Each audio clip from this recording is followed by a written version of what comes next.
Assalamualaikum warahmatullahi wabarakatuh.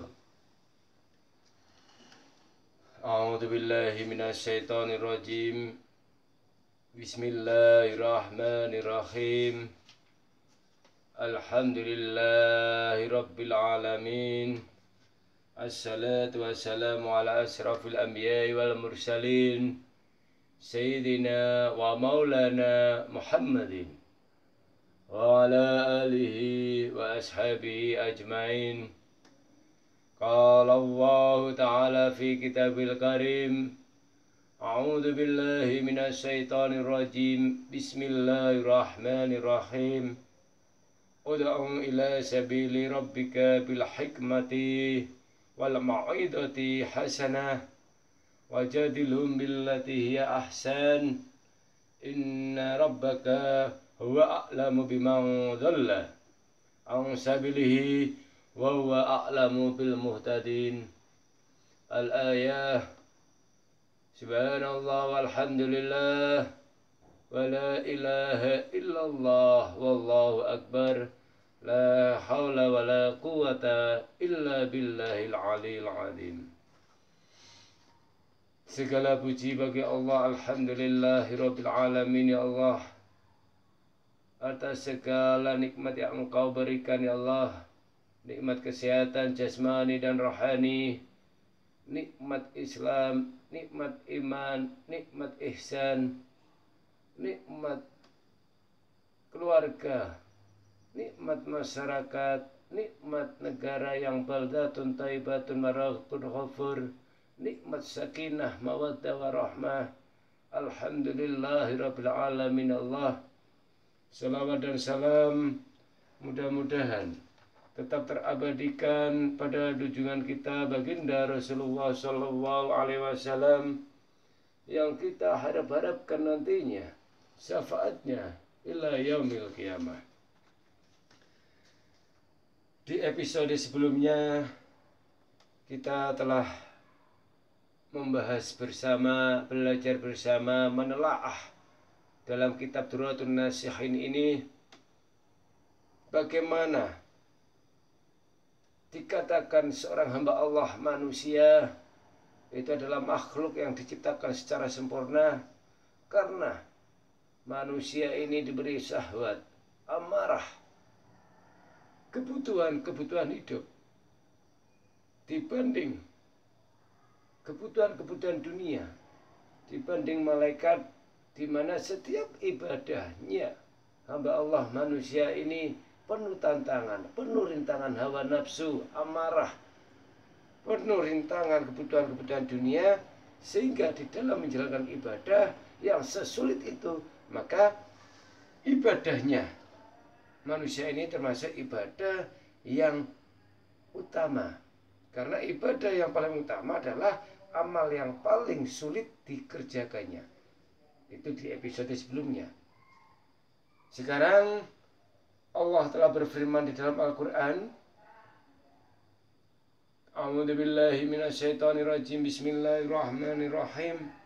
Wa 'allama Adamul asma'a kullaha thumma 'aradahum wa 'alal malaikati faqala anbi'uni bi asma'i haula'i in kuntum shadiqin. Qalu subhanaka la ilma lana illa ma 'allamtana innaka antal hakim, innaka antal alimul hakim.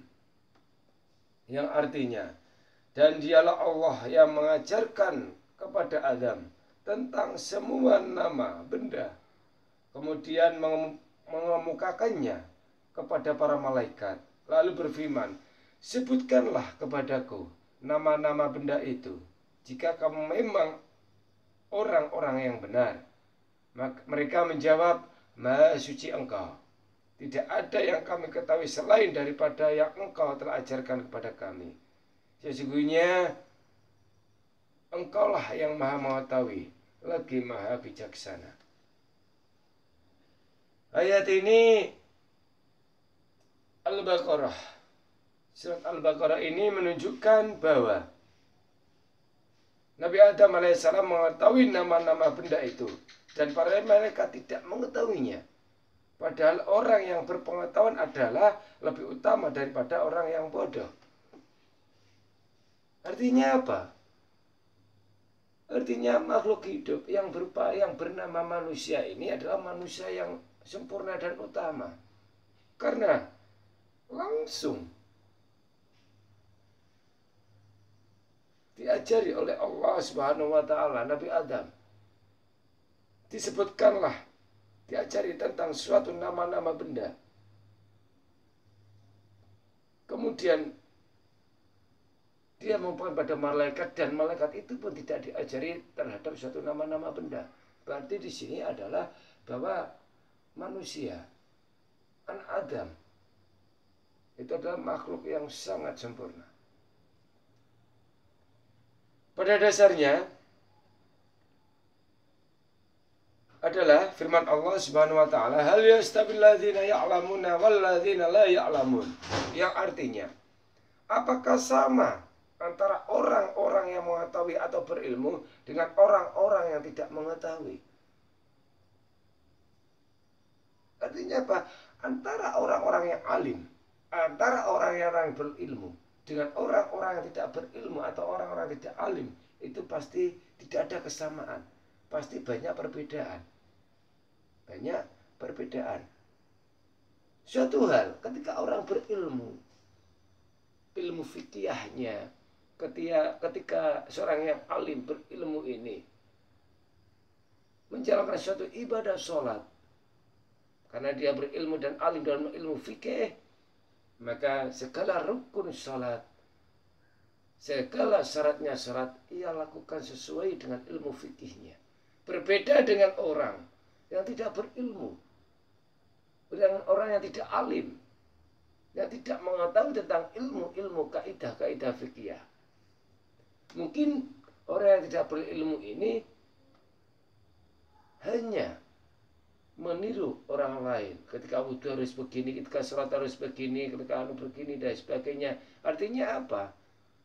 Ketika melakukan satu ibadah, rasa mantapnya, rasa keyakinannya, rasa itu berkurang. Karena apa? Didasari antara ilmu dan tidak. Didasari antara ilmu atau tidaknya suatu ibadah atau pekerjaan itu pasti berbeda hasilnya. Pasti berbeda hasilnya. Satu contoh lagi, orang yang berilmu di dalam kaidah suatu mengerjakan hal duniawi, pekerjaan, ketika orang itu berilmu dalam pekerjaan dunia. Sebagai contoh saja, di dalam ilmu leadership atau kepemimpinan, ketika orang itu sudah belajar kuliah, menelaah ilmu tentang leadership atau kepemimpinan, pasti ketika dia menjadi seorang pemimpin akan melakukan sesuai dengan apa yang pernah dikenyamnya, apa yang pernah diajari, apa yang pernah dipelajarinya. Dan itu pun ketika menjalankan kepemimpinannya pasti ada suatu ide dan gagasan yang lebih baik karena didasari dengan ilmu. Berbeda dengan seorang yang tanpa ilmu. Ketika dia menjadi seorang pemimpin tanpa didasari ilmu kepemimpinan, maka tidak akan maksimal dalam memimpin suatu dalam kepemimpinannya. Hal yastawil ladzina ya'lamuna wal ladzina la ya'lamun. Apakah sama orang-orang yang mengetahui atau orang yang berilmu dengan orang-orang yang tidak berilmu? Jelas tidak sama. Maka moga kita sebagai makhluk Allah, sebagai umatnya Kanjeng Nabi Muhammad, sebagai putu-putunya Mbah Nabi Adam ini, senantiasa kita mencari ilmu, semangat mencari ilmu untuk kehidupan di dunia, semangat termotivasi untuk mencari ilmu kehidupan di akhirat. Karena sesuatu tanpa adanya ilmu, suatu ibadah, suatu pekerjaan tidak akan maksimal. Makanya monggo kita bersama-sama, walaupun kita sudah di usia senja, walaupun kita sudah setengah usia dan sebagainya,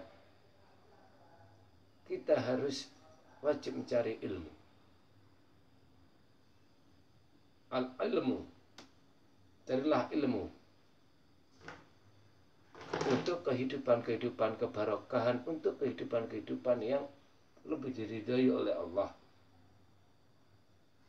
Mudah-mudahan Allah senantiasa memberikan terang benderangnya, nurnya kepada kita semua, cahayanya kepada kita semua, sehingga hati kita, tubuh kita, diri kita ini menjadi seorang hamba Allah yang penuh dengan berbuat kebajikan, penuh dengan ridhonya Allah, penuh dengan perilaku-perilaku yang baik kepada diri kita, sesama, dan umumnya kepada negara Indonesia.